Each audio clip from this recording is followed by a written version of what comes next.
Senhoras e senhores, este é o gameplay do jogo Return to Castle Wolfenstein, um jogo já antigo com uma modificação nova, com gráficos bonitos, e eu vou utilizar essa gameplay para contar uma história que o seu professor de história não te conta.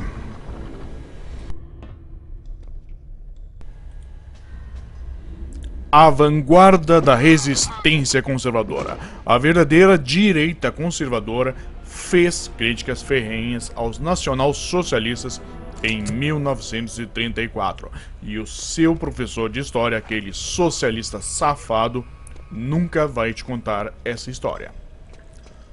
Foram liderados por nada menos do que 4 ex-chancellors: o chanceler Heinrich Brüning, o chanceler Paul von Hindenburg, o chanceler Franz von Papen e o chanceler Kurt von Schleicher. Trabalhando para o chanceler Franz von Papen, Herbert von Bose escreveu discursos e críticas ferozes avisando o fato de que os socialistas e os comunistas eram tudo cobra do mesmo saco. A direita declarou estado de emergência nacional em 1934 e exigiu que o exército desarmasse a SA e a SS, mesmo que à força, e prendesse os líderes do Partido Socialista. O antigo chanceler Heinrich Brüning, conservador e crítico ferrenho da perseguição contra os judeus, que avisou os Estados Unidos das intenções dos socialistas. Um discurso avassalador foi escrito pelos conservadores Herbert von Bose e Julius Jung para o chanceler Franz von Papen, convocando o exército para um levante contra os socialistas em 17 de junho de 1934. O plano deu certo e houve um clamor do exército. Foram dias de uma provocação que ficou na história como Heil Marburg, contra a saudação de Hitler. Ao invés de falar Heil Hitler, as pessoas falavam Heil Marburg por 13 dias. Marburg é de Universidade Marburg, onde o discurso foi lido. Foram 13 dias de tensão que poderiam derrubar o Partido Nacional Socialista. Vale ressaltar que durante esses 13 dias, os socialistas chamaram os conservadores de reacionários, pois a definição de reacionário vem de se opor ao socialismo, ou seja, os nacional-socialistas pregavam que eles eram progressistas, que a história iria progredir com eles, e quem fosse o contrário seria o reacionário. Vamos ler um pouco do discurso de Marburg. Quem brinca com essas ideias não deve esconder o fato de que quem ameaça com a guilhotina é o mais provável de ficar sob o machado do carrasco. Também não é aparente o que essa segunda onda deve liderar. Passamos por uma revolução antimarxista para realizar um programa marxista? A Alemanha não deve se desviar em mares desconhecidos em direção a praias desconhecidas, sem que ninguém saiba quando isso vai parar. A história se move por si própria. Não é necessário acioná-lo incessantemente. Se, portanto, a Revolução Alemã experimenta uma segunda onda de nova vida, não como uma revolução socialista, mas como o culminar criativo do trabalho já iniciado.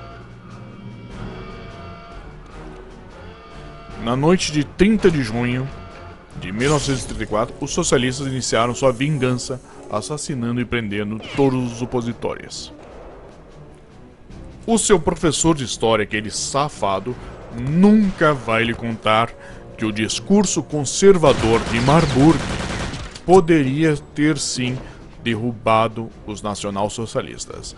Vamos falar sobre a Noite das Facas Longas.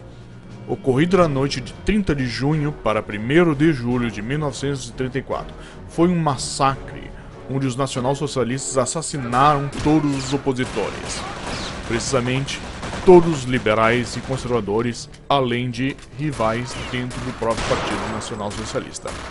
Vamos falar de Kurt von Schleicher, conservador e chanceler da Alemanha de 3 de dezembro de 1932 até 28 de janeiro de 1933. Ele deixou na história a frase: "Não sei o que é pior, a esquerda internacional comunista e bolchevique ou esta esquerda nacional socialista, ambos acreditam nas mesmas coisas e estão dispostos a cometer os mesmos crimes contra as mesmas pessoas para disputar a Alemanha. Stalin iniciou uma guerra contra o próprio povo, onde podemos ver a sombra da fome e da morte. E vejo essa mesma sombra pairando sobre a Alemanha se eu não conseguir domar os socialistas. Kurt von Schleicher tentou barrar o nazismo no poder e foi morto junto com a sua esposa, Elisabeth von Schleicher, em 30 de junho de 1934. Durante a noite das facas longas, instituições inteiras foram destruídas e fechadas. No caso da Ação Católica da Alemanha, cujo líder, Erich Klausener, foi morto pela Gestapo na sede do ministro do Transporte. O Partido Popular Nacional Alemão, cujos líderes ajudaram na ascensão do socialismo ao poder, possuía muitos membros conservadores contrários e foi fechado. Seu líder, Franz von Papen, havia sido expulso do Partido do Centro Católico, mesmo tendo ajudado Hitler, e foi perseguido e preso pelo Hitler, sendo forçado a trabalhar para os socialistas. Todos os partidos foram fechados e isso define perfeitamente o socialismo de forma histórica. Os conservadores Herbert von Boos e Julius Jung foram detidos e executados junto com outros conservadores. Herbert foi morto com 10 tiros pelas costas. Edgar Jung foi morto em uma cela no quartel da Gestapo. Seu corpo foi jogado em uma vala próxima à cidade, a Berlim. Chama atenção a história de Fritz Gerlich. O jornalista e historiador Karl Albert Fritz Michael Gerlich tinha o seu jornal próprio que criticava o comunismo, o socialismo e as perseguições contra judeus, chamado de O Caminho Correto, de 1932. Igualou comunistas e nacionalsocialistas em seu jornal, onde escreveu: nacionalsocialismo significa inimizade com as nações vizinhas, tirania internamente, guerra civil, guerra mundial, mentiras, ódio, fratricídio e falta de limites. Foi preso em 30 de janeiro de 1933 e assassinado na prisão durante a Noite das Facas Longas. O número oficial nunca foi confirmado, mas estimado entre 85 pessoas. Um grande número de conservadores foram mortos por se oporem contra o novo regime socialista.